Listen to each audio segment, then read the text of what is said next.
A long time ago, I used to be super into cycling. I would go cycling every day after work. I had a mountain bike, but I put on slick tires so I could ride all over the pavement of the city. Some days I would go on a long flat ride to the beach and back. It was about a 45-mile round trip. But other days I would ride up and down hills because I used to love riding up and down hills. I was so into cycling that I switched my pedals. The normal pedals that come with the bike with a clip that goes over your shoe, I got the pedals that clip on underneath your shoe, which meant I had to buy special shoes. And so the first day that I had my special shoes and my special toe clips, I tested them out to make sure I knew how to get in and get out of them.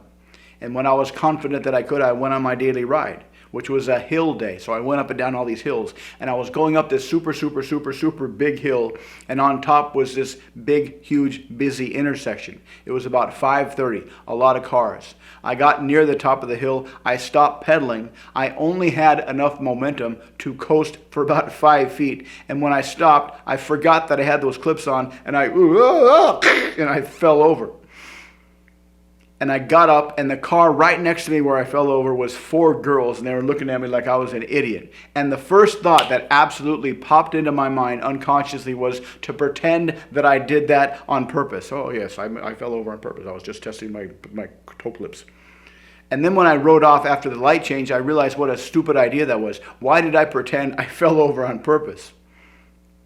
You've probably heard the story, Aesop's fable, about the fox and the grapes. There's this fox, and he sees these grapes, and he thinks, I'd like to have those grapes. So he jumps up to try to get the grapes, but he can't jump high enough. And so he reframes that experience to, you know what, I don't really want those grapes. In fact, look at those grapes. Those grapes look sour. Those are sour grapes. I don't want those grapes. And that was a phrase, sour grapes, that is still used today to describe people that want something. They try to get something, but they can't get something, so they pretend they never wanted that thing in the first place.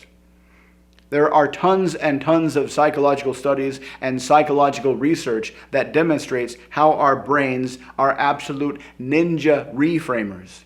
We reframe everything subconsciously to protect our ego.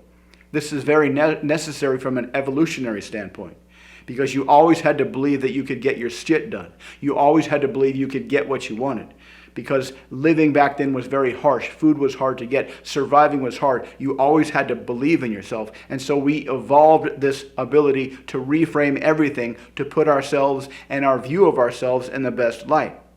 And in modern times, this happens in 2 very common ways. The first way is when we make a mistake or we do something wrong or something bad happens. Even if we're by ourselves, even if it's obvious that we caused the problem, our ninja reframing subconscious will convince us that it was somebody else's fault. It's some other thing's fault. Even if we're by ourselves, we trip on the sidewalk, it's the goddamn sidewalk's fault. This is why it is useless to argue with someone and try to prove that they are wrong, because we have this very powerful, very ancient, built-in ninja reframing skill that will make us never ever believe that we're wrong. So forget about it. Don't even try. The other side of the coin is if something unexpectedly good happens to us. Even if it was a completely random event, we will reframe that event so we believe we actually had some agency within that event. We did something that caused that good fortune.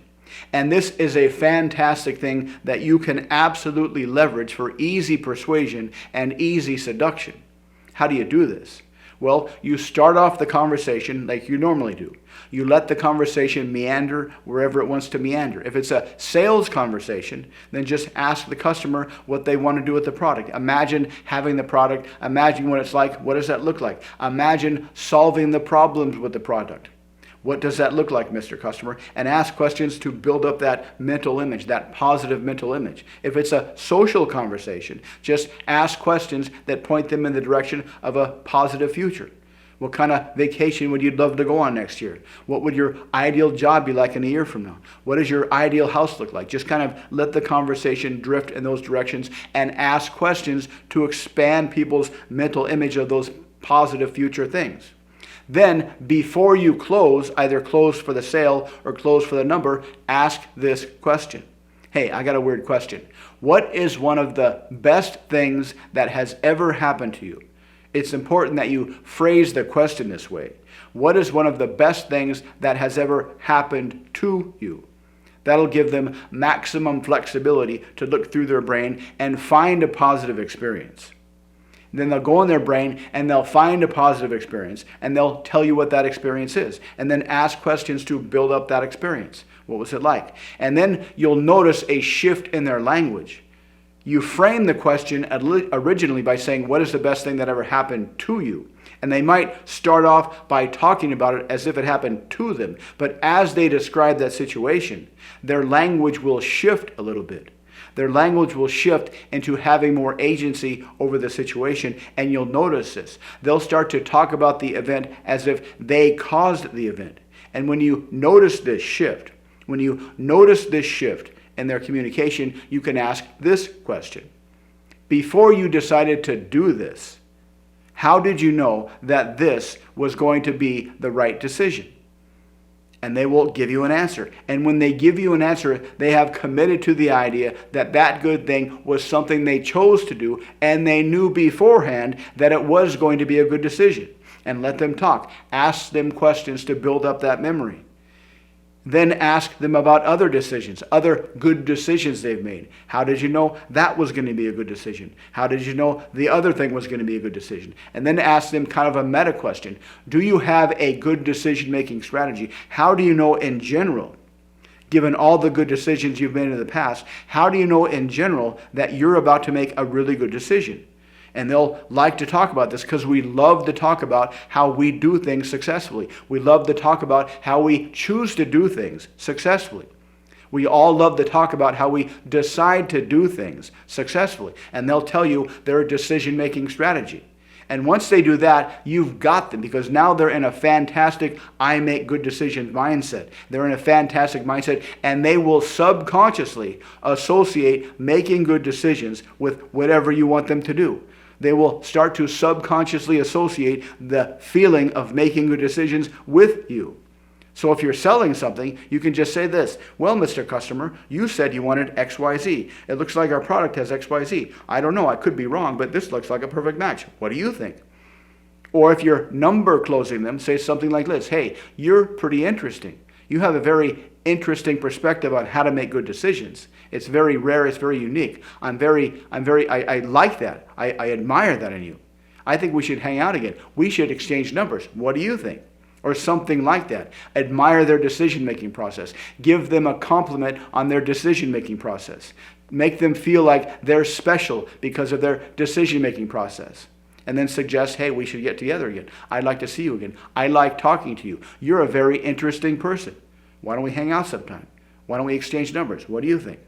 And that will significantly increase your chances of getting a positive outcome. You'll get more numbers. You'll get more sales. So ask the question, what is the best thing that has ever happened to you? Let them answer. Watch how their language shifts into a mindset of agency and decision-making, and expand their decision-making process. That will put them in the decision-making mindset, the I make good decisions mindset. They will subconsciously associate that I make good decisions mindset with you and your product, and you'll get a lot more success.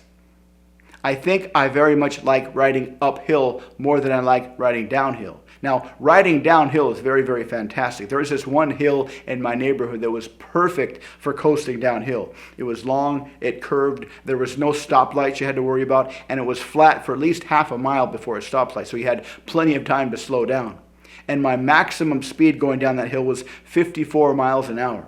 But as exhilarating as coasting downhill is, I think I prefer riding uphill, because you're grinding and you see up ahead, you see the goal up ahead, you're slowly getting closer and closer, and you know that on the other side of this goal is something absolutely fantastic.